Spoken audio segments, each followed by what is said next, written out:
Hey golfers, and welcome back to the Second Swing YouTube channel, live again here on a Thursday at our 10 o'clock time.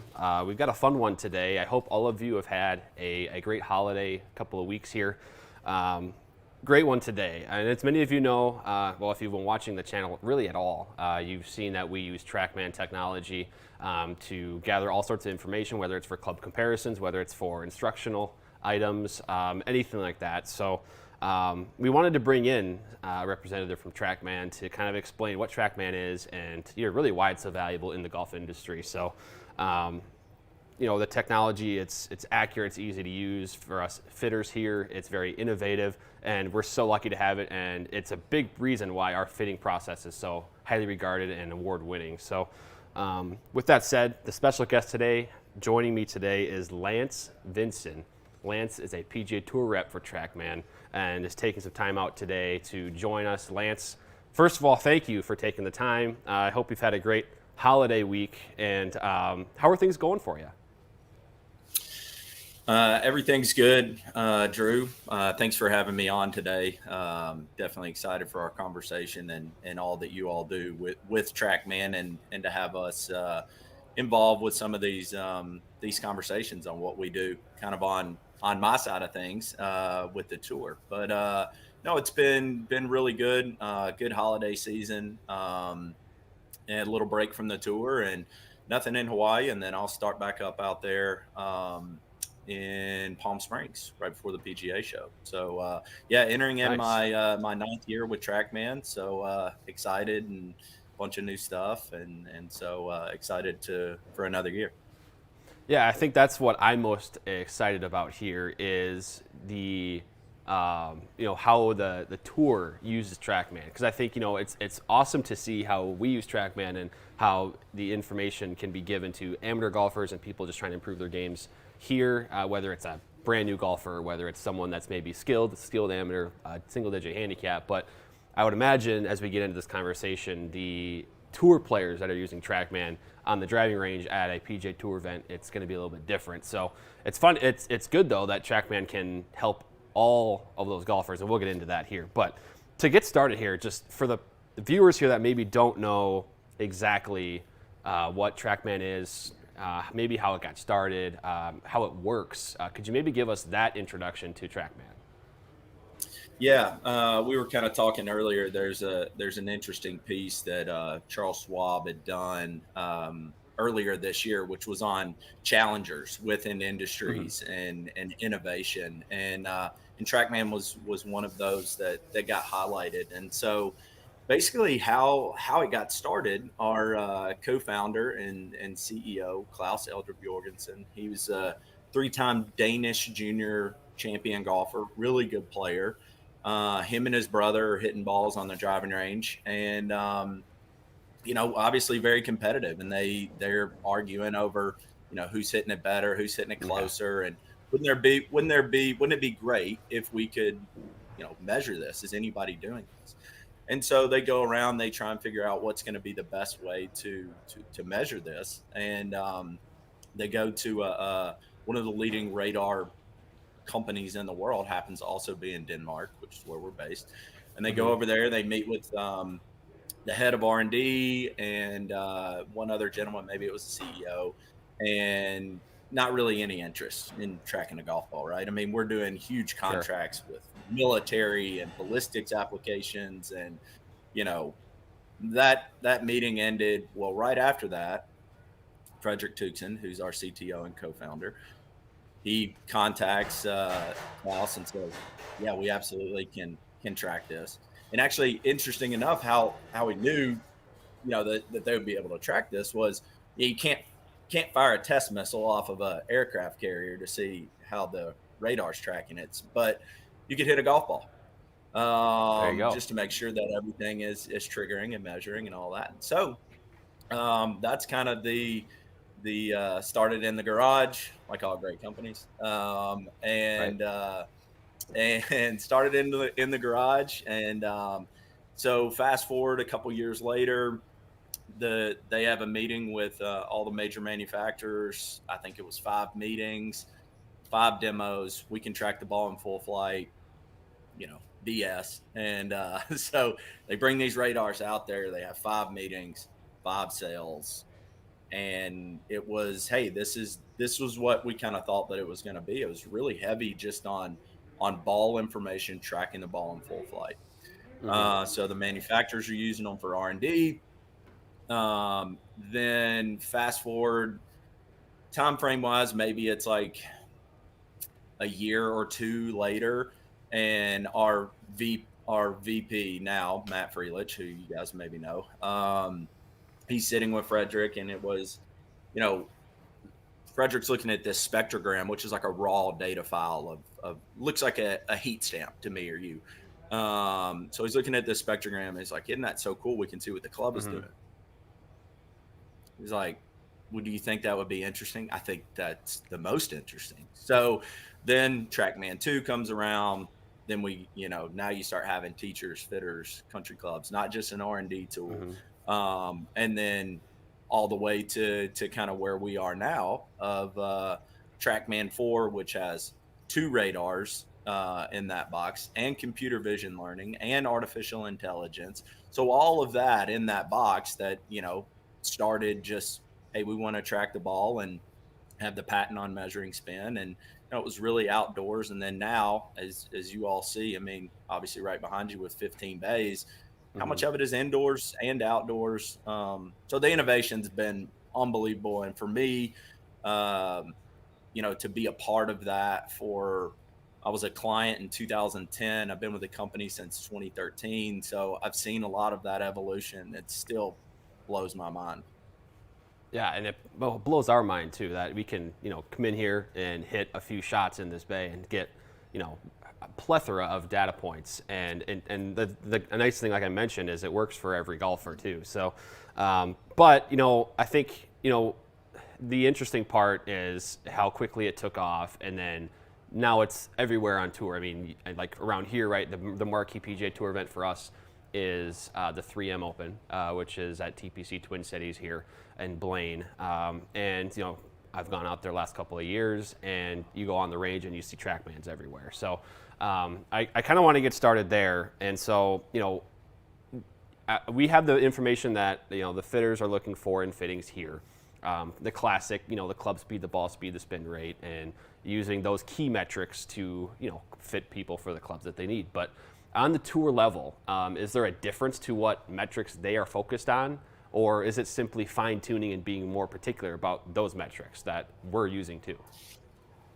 Yeah. There's no crazy secret sauce, like, oh, the guys out on tour all are the most expert in every single parameter. And it's not. I mean, the thing is how they're using it there.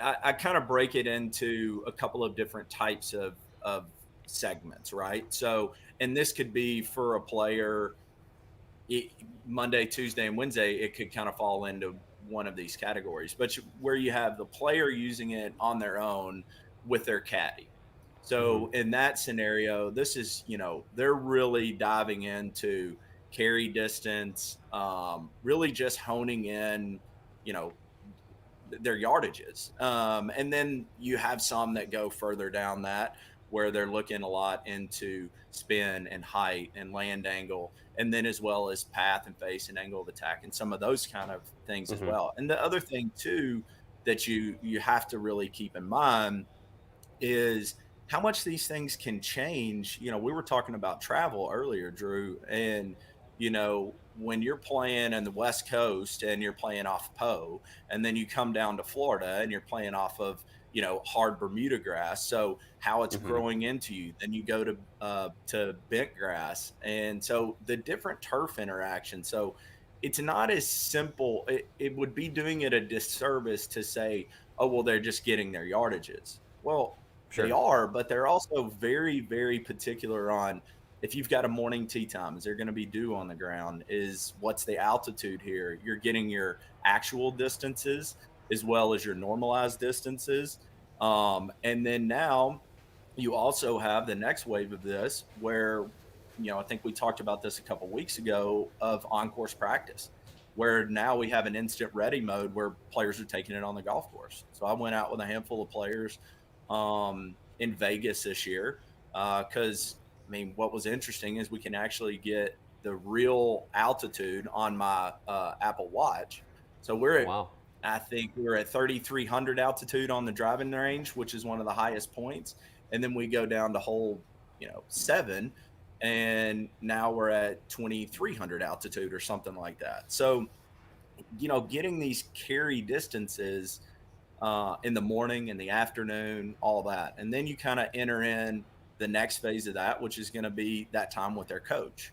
And so a lot of time when you have a coach that's there or a performance coach, whatever it may be, they're really diving more into how it's made, right? So path, face, angle of Hmm. attack, maybe low point, swing direction. So making sure that the real work is put in, when they're at that person's, studio, for instance, or back home. And then it's just making sure all that's translating. Those feels are still matching up when you're at the event. Your alignment is good. And then you go to the last phase of that. And that really goes into more, what you guys are doing on the fitting side of things, where you've got, um, your manufacturers have got one or two fitters for the most part that are on the range. They're going through Hmm. looking really heavy at maybe even impact location, ball speed, spin loft, maybe even dynamic lie in certain scenarios. And then they're gathering that information with all the historical data as well as what the player is looking to achieve that week. And then they're taking that to the truck, they're building that, they're coming back, they're testing it. Let's look through these numbers and then, hey, get it onto the golf course. And a lot of times, you might even be building something for 2 weeks from then, but you want to get your hands on it and you want to test it out there on the course. Make sure that the data is matching what you're feeling and the goal that you're trying to Hmm. achieve for that week or even future weeks. So, I mean, it sounds like there's kind of a lot of different avenues that are used. And so, I guess the next question I did want to ask you was sort of like, you know, what is the typical week like for you? And maybe is is there a certain amount of time you spend with a particular player on something, or is it really you just kind of have to, roll with the punches because in probably those days leading up to the tournament, it can go any which way. Yeah, good question. So I'm in either on Sunday night or Monday morning. I'm there through Wednesday late afternoon. Part of this just comes with the travel on what makes the most sense, or their programs, those types of things. But Yeah. so when I get there, um, it used to be more like scheduling a session with players. Okay. Maybe in 2013, 2014, but now you have almost 80% of the field or more on any given week has their own Trackman. And with me being out there for the time that I have, most of them I sold it to them. I've helped train them or their coach. So Hmm. at this point, it's like flag me down or shoot me a message. Hey, Lance, I want to take a peek at this. I'm testing this. So I also think, when asked a lot about what I do on tour, because, it's an interesting job. I mean, it Yeah. is. There's not that many that are there with them diving into to really what they're doing at the level that I do, because it's not just one manufacturer. It's like I said, it could be 80% of the field. Hmm. It's controlling the telephone game, man. Drew is a big part of it because you get Yeah. players, that, hey, I saw this with my wedge and I'm not getting the spin I need like I had last week. It's like, okay, well, there's a lot of just investigative work. There's a lot of listening. And you stand there and you go, well, my TrackMan's not working. Okay, well, how? They don't just not work. So Hmm. let's find some information here. Like I tell stories all the time. You see this quite a bit, like hitting wedges. And again, if you take friction away, then the spin's going to go away, right? So Right. players that are not cleaning the clubs, they're using a wet golf ball, they're Wow. hitting off of Hmm. like in Houston where it was really sand-based, sand-capped driving range because it's a municipal golf course, right? So it's got tons and tons of activity. Well, you got a player hitting on a downslope with dirty grooves on really sandy soil, and you hit one and it goes, the spin with his 58 degree was 6,500. It's like, what's going on? Well, then we look Right. at actual and we look at normalized, and we know that it was measured, and then cleans the grooves off, gets the ball, finds another spot that's not on a downhill, and voila, all of a sudden that wedge is, spinning at 9,800. Right. So it's education, it's the telephone game, it's walking them off of the edge at times because it's a high pressure job, very high Oh yeah. pressure job. So when something goes haywire, that orange box, I mean, it couldn't be a player, right? So it's always going to be, what's going on with this? Yeah. And so it's educating, majority of the time, which then the more of those touches over time, there's less freakouts, right? So Hmm. you want that player to be educated to hit that shot and go, well, it's these factors. Because what happens, Drew, is you get on the golf course and you can run into that same thing. So you Hmm. do need to know, hey, if I'm on this type of lie, if I'm playing in the morning and there's still dew, if we don't clean the grooves after this, like, I could catch that flyer. I could create my own flyer. Um, and you need to know those things instead of like, oh my Right. God, what happened? Right. And it's funny that you mentioned the spin and the cleaning the grooves, because we actually did a video on our channel here where we took, we have an indoor outdoor unit and we brought it outside to the driving range, and we did that exact test, like how much spin is lost if you don't clean your grooves. And we noticed very similar numbers to what you had mentioned with wedges, where I think we had measured, we had a full swing and it was like 6,000, and then we cleaned the grooves off completely and it was over 10,000. So you Right. see that big a difference, and that matters a lot, in terms of the precision on wedge shots and your scoring clubs. And so it's funny that you brought that up, and it's those types of things. It's funny, I always ask the fitters here, and I talk with them, and so often it's funny how many times they say stuff like, well, this customer came in and they thought their driving distance was 290, but they come in and the average might end up being 260, and they're like, well, your TrackMan's wrong. Well, it's probably something to do with the fact that you hit one good one 290 yards and your average might be down to 260. And so it's funny that you have something similar going on, even with the best players in the world. Yeah, I think, back to that same point. I mean, they have got access to, the caddy that's there and the truck that's there, and Right. all these different conditions and all these things. And the other thing too is, whereas an amateur might not be able to make that change very quickly, they Right. can still have the same information in order to make an adjustment. So it's not that the tour player can make the change, and that's a big difference. Yeah. Oh The yeah. and I mean, they're doing it every day. It is what they do for a living. Hmm. The sedentary lifestyle, the play every couple of weeks, and then expect it all to be perfect. Um, that's not realistic. But you can, using TrackMan, you can still have that same education to when you hit that shot. Maybe you don't know exactly how to correct it, but it doesn't ruin your day. It doesn't ruin your round. You know how, okay, well, hey, this is all that happened. Yeah. And then you can adjust and set proper expectations as well. Hmm. Yeah, exactly. And I think that's the really cool part is, even when customers come in for fittings and they learn about their swing too, which is, I think, the really cool part. And they learn things they maybe didn't know, whether it's face angle, whether it's the club path, things like that.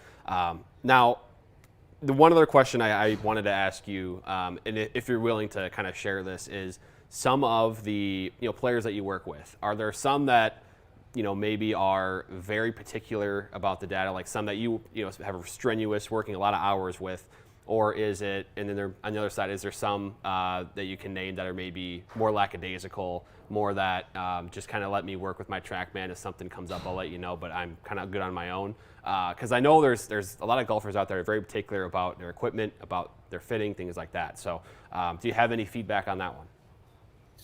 Yeah, I was trying to think of a couple in kind of each category, and I think that a guy like one of the people that initially came to mind, Charles Howell III, Okay. very, you know, he's on. He wants to know every number and how it works, and he's probably one of our probably initial clients. Hmm. Ian Poulter for sure. Poulter dives into it a lot. I was trying to think of a couple other. Justin Rose. Okay. Rosie's definitely one that you spend a lot of time with. But then there's others that are like a guy like Billy Horschel would be a good example. Like he he grinds. I mean, he works so hard. He's not a guy that is going to so the names I had mentioned just earlier, like especially like a Charles Howell or a Justin Rose, for instance, they dive pretty hard into the club information side of things, right? Okay. um, Swing direction, path, face, angle of attack. Really looking hard in that mechanical side of things. Yeah. But then on the other side, you know, uh, a guy like Billy Horschel, for instance, or like a Xander as well, of they're super rigid on um, what they do. Jason Day as well on the dialing in their distances, using test centers, using Okay. variable distance practice, where they really dive hard into what I would say the performance side of things, because I really look at TrackMan for most of the players on tour as a performance machine. Because Right. if they're really diving into path and face and angle of attack and spin slippage and all, like, the that side of things, there's somebody for that, right? That's an expert in that field. Whether that's a coach, a performance coach, or a manufacturer that is kind of driving that bus, right? Hmm. And helping, or hopefully myself, where I'm not going to tell you what to do, but I'm going to help give the cookie crumbles. I'm going to give the information, and then compile it in a way that can make sense, because you have to go play in a golf tournament. Right. So you have like, again, like a Paul Casey, Jason Day, Billy Horschel, Xander. I mean, the list goes on and on and on of those that are really into the performance side of things, and that Hmm. might look simplistic if you looked at their iPhone or their iPad, because there's not 20 different things up there, but there might be height, land angle, spin, carry, and side, or just using the test center with those parameters as well. But what they're doing is they are creating those intense moments in practice. You know, I look at players that are hitting shots now on course where they're hitting out of bunkers, they're hitting out of fairway bunkers, they're hitting out of the rough, they're hitting out of divots. Doing all these things, utilizing the TrackMan to measure, because they're going to see those shots, Right. and the line is so razor thin on winning or not winning, because everybody is so good. So you got to find those little things. Um, and again, that's just a player utilizing it, not what we would think as the expert, or really, like like any like Georgia Tech guy, you got to really be careful on what you give them because they're super smart guys, and so Yeah. you kind of need to grab some of those guys and have it go a little more performance. Um, you could tell one player 1,000 different things and he grasps one thing. You better be very smart on what that one thing they hold on to. Right. You give some other guys 1,000 things and they are grasping all of it. So Hmm. part of that in my role or in your role or anyone that's really using it is like you gotta listen and figure out where we need to go that could be the most impactful, whether you're a 30 handicap or you're, you know, Brooks Koepka or Dustin Johnson or Colin Morikawa. Right, and that's actually a really good kind of transition here into sort of because I wanted to get into how TrackMan can and does help all golfers from the like you said, like the 30 handicaps, the beginners, to somebody that is one of the best players in the world. And so I kind of wanted to get your perspective on that as someone who does work with those best players, but there's nothing really lost from the benefits, right? Because one thing we love to say here is that every fitting that we do here is different because every golfer that comes in here is different, swings the club different, has different tendencies. So in that way, there's always going to be a different benefit to having TrackMan, but it's all there for you. Mm-hmm. Yeah, I know when we initially talked, I've used the analogy of kind of like the Biggest Loser, of the person that's 400 pounds and they're, that maybe that's that, super beginner, the 25, 30 handicap. Like TrackMan is scary because Mm-hmm. it gives a number and it's probably not going to be real good, but you're not real good yet. And part of that is you just don't know necessarily where to go. So I'd use that analogy from the standpoint of if you're 400 pounds, it's real easy to lose that first 100 pounds, right? I mean, part of it is just doing something or having the education of what you're doing in that case of how you're eating. But in the same way here of like, hey, you hit the ball to the left or you top it or you do whatever, but you don't know why yet. And you then you'll learn how. Mm-hmm. But we got to establish and we got to measure, like I think James Lights, and I know it's been said a million times, but like, why guess it's something you can measure? And Mm-hmm. so we're trying to measure that. And our goals are very different from the 30 handicap to, you know, uh, a player utilizing Test Center on the PGA Tour to go against a PGA Tour strokes gained, on an approach Sure. shot. I mean, we're talking, if you're level, then you're hitting unbelievable shots. But for that player, it's just hitting the green and understanding what a shot is to hit the green and how to aim and how those things move and have the result of it. Like you only know what you know. So what TrackMan I feel like has been able to do, because I do work with the best players in the world on Monday through Wednesday, but I might go into Mr. Johnson's house that just got a simulator in Nashville and he's a 28 handicap. And so Mm-hmm. I have to be able to help him as well. Um, and that's just as fun. I mean, because the goals can be reached super, super fast. He just doesn't know. Mm-hmm. So now we're giving a number to a feel, and so for that player, they don't really even quite know feels yet. So we're Right. actually establishing both of those things with them. And man, with some good information, that 25 handicapper should be able to go to a 15 just by having having access to those numbers. Um, because now they know where to go. I mean, they have no idea where to go before that. Right, and I think that's we get this sort of notion here, whether it's we have people in comments on our YouTube page or what have you that say, well, I'm not good enough for a fitting yet, or I'm not good enough, or it's not worth it for me to come in. I need to improve on my game a little bit. And I think I can understand the sentiment, but to your point that you're referring to here is, either way, you're missing out if you don't come in for that, that club fitting and see the TrackMan numbers. You're missing out on information about your swing, about your tendencies, and to the point as well about getting a feel to the number. That's not even something I thought about, is the feeling then of hitting a 140-yard shot with your whatever club.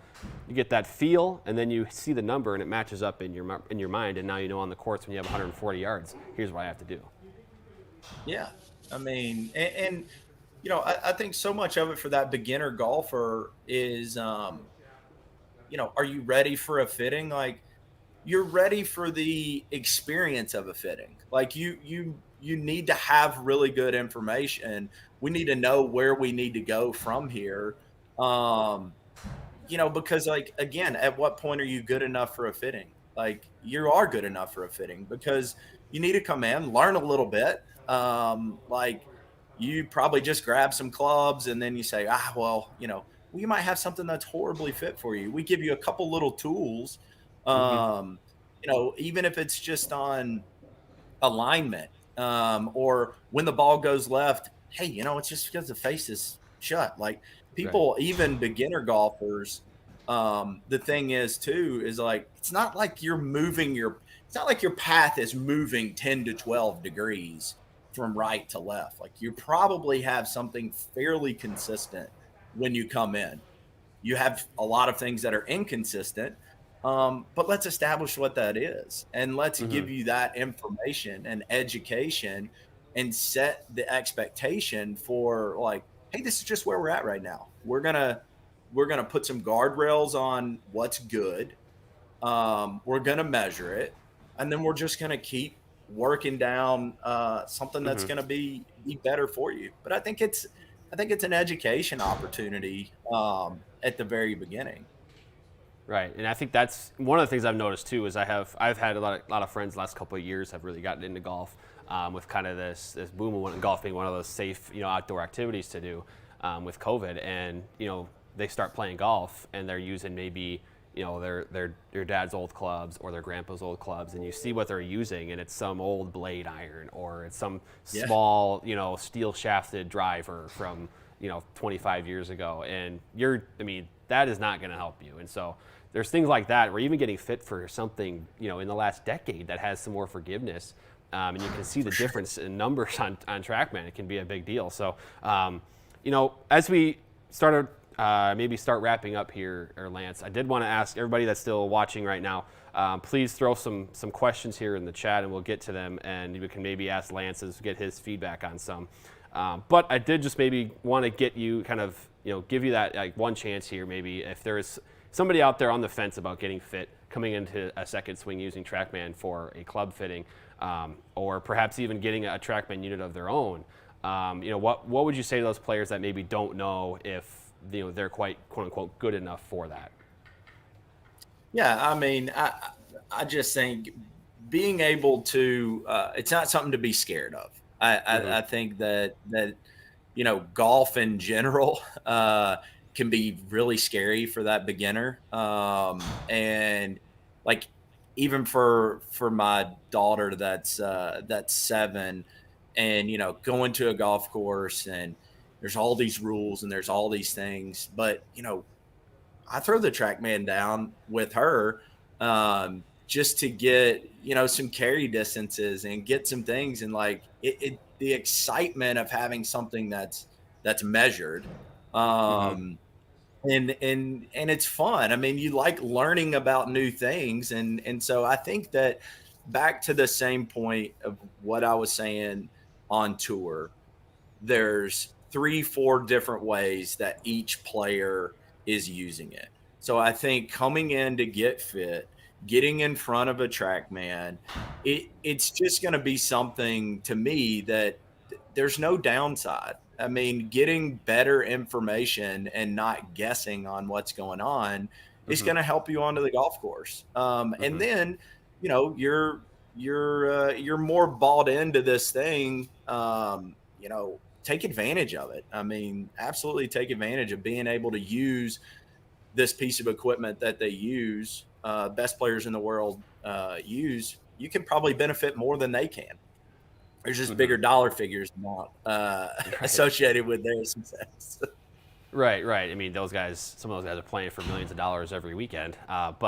One of the things, we always offer, again, all of our bays here at Minnetonka store, we have 15 bays. We're all equipped with Trackman, and we offer those tour van fittings that are free with purchase. And so that data, if you schedule that fitting and you maybe invest in some new clubs, the fitting experience with all the Trackman data comes free. So, like you said, that the access to it is there for everybody. And like you said, if you're willing to invest in the game of golf, we like the game of golf here at Second Swing, obviously, and we see that boom happening because people are starting to see the enjoyment in the game. So, all right, a couple of questions have come in here in the chat. I did want to get your perspective on. Here's one from Emilio asking about objects around the ball affecting the measurement of the device. So I guess, if there's maybe a tee or something, because I know in here, like we have, in the hitting area, there's tees set up in the bay, where you might hit a shot or near where you might hit a shot. So things like that, how much does that affect things, and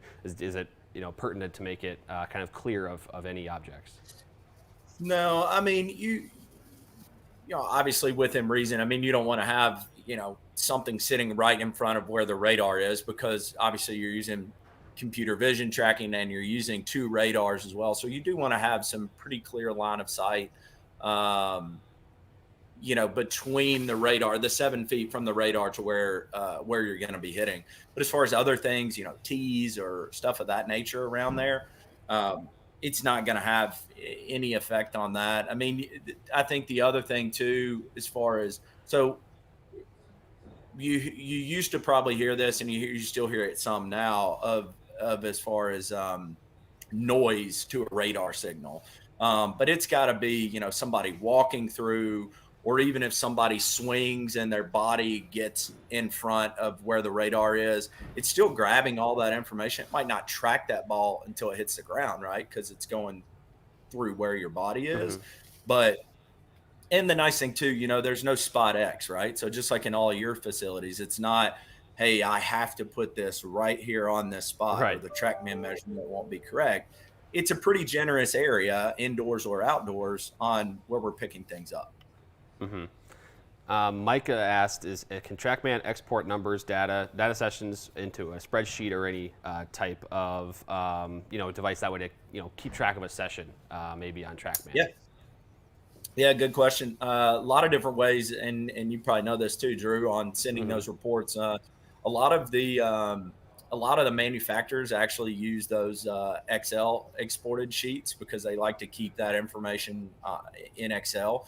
Probably what you're seeing in most cases, though, is really the use of kind of our dynamic reports, which has got ball flight and has all the numbers, and you can do overlays, voice overlays, and stuff like that. So it's got a lot more pretty to it. But just from a, I want all of this in an Excel format. Mm-hmm. When you hit share report, it gives you the different options in which you can share that, and an Excel file is one of the ways that you can share. Sure. Pretty common for like the R&D guys. Yeah, and it looks like we had a follow up to kind of your answer about objects in the hitting area. Asking about alignment aids or alignment sticks, things like that you might use for a drill on the range. They were just asking it. Again, is that impacted at all? No. There you go. That's pretty simple to me, right? All right. Let's see. We got some more. Any more questions in here? Let's see. How about in terms of measuring lie angle? This person says, I tend to have my irons toe up.